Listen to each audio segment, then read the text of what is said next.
I've had motorcycles before all my life, all different kinds. As a kid, I had an uncle that always had a Harley Davidson. I got a picture of myself at 5 years old. It's me sitting on his Harley Davidson. We had talked about it as I got ready to retire. I said, you know, I think, let's go get a Harley Davidson. When I went to buy that motorcycle, that was a 55-year-old dream coming true as far as I was concerned. All those other motorcycles didn't matter. This was a Harley Davidson. And I had it for 6 weeks and then, you know, been riding. Went back out on roads I'd been on for hundreds and hundreds of times on different motorcycles, but not this particular motorcycle. Evidently, I was going too fast when I went trying to go through those turns and lost it. My trachea was severed in two.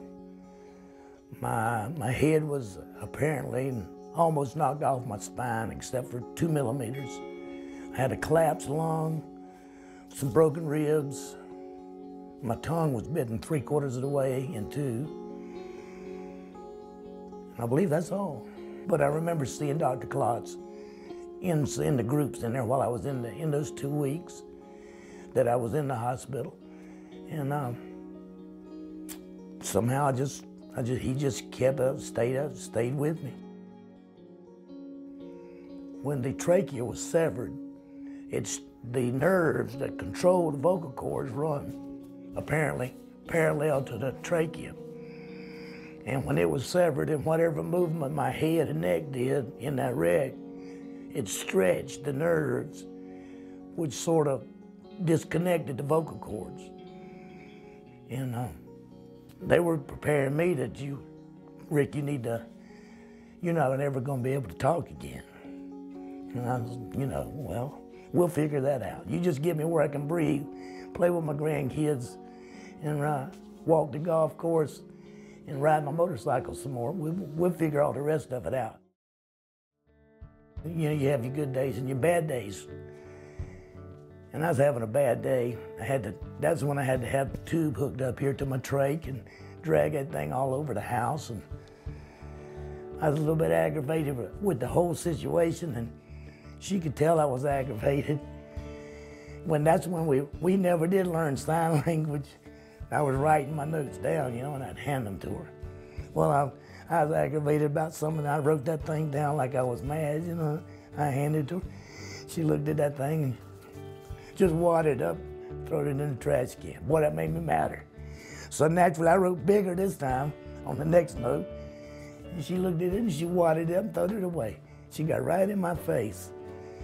Said, what do you want, I said, just when somebody gets right in your face, you're gonna yell back, I said, I need some help.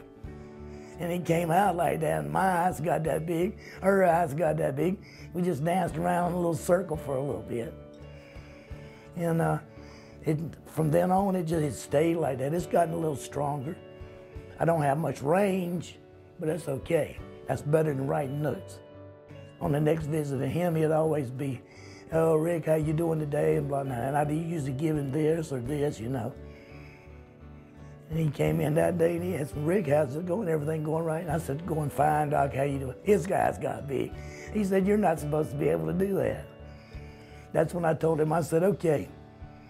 I said, you guys here are good, the best physicians I know. I said, but the great physician has given me this little voice here. So I'm gonna use it the best way I can. What you hear is what I got. I used to sing in the choir and sing solos and stuff like that. But I don't have a range for that now. I can whistle a tune pretty good, but I can't sing a song. I can sing well enough to put my granddaughter to sleep when I'm rocking her. And that's good enough for me. I feel fine. I'm used to it. Like I said, I can do all the things that I asked Dr. Klotz to be able to get me to do, and doggone if I can't do them. So I just figured he's gonna do his best, so I'm gonna do my best, and that's where we are. And I enjoy every day's a gift.